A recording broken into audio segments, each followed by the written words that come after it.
To form sulfation on a battery, you'd have a battery that's weeks and months and years of undercharging to form significant sulfation.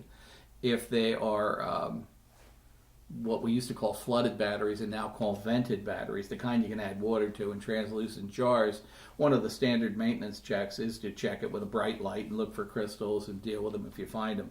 With valve regulated batteries, lead acid batteries, which are pretty common in the industry anymore, those are not translucent. They're opaque, and you can't see the plates, right? And so there are some ohmic tests that can determine the state of health of the battery.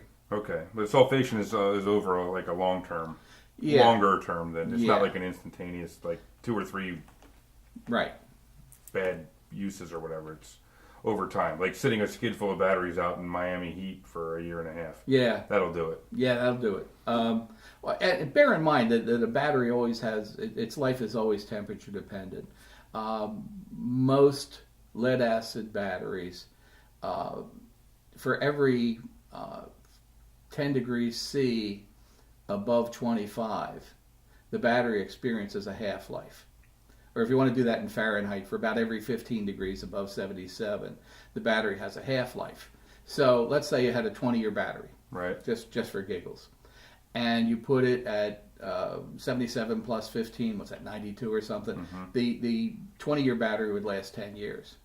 Take it up another 15 degrees, now you're down to 5 years, and on and on and on, where if you put batteries in a cabinet on a street corner in Yuma, Arizona, your 20-year battery has 5 minutes. About 11 months. So that's why cooling is so important in data centers and central offices. A lot of it's for the equipment, right, to ensure longer life.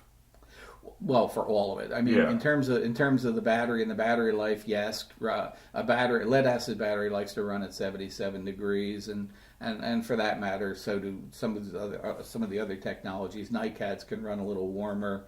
Lithium batteries do not run warm. They need to be at a fairly low temperature.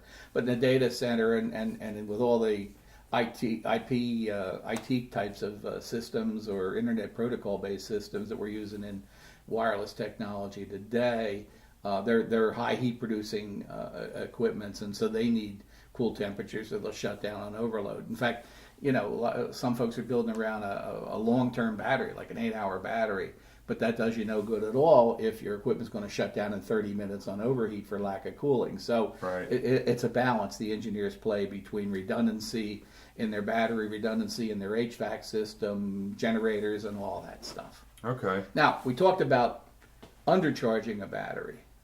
One of the really misunderstood phenomena is overcharging a battery for a long term, and it's called thermal runaway.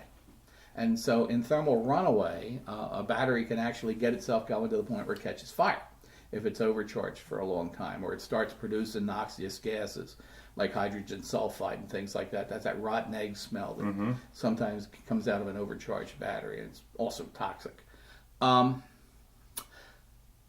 of the brightest guys I know in this business, Curtis Ashton from CenturyLink, he's renamed it. He calls it thermal walkaway, because thermal runaway is not something that happens overnight.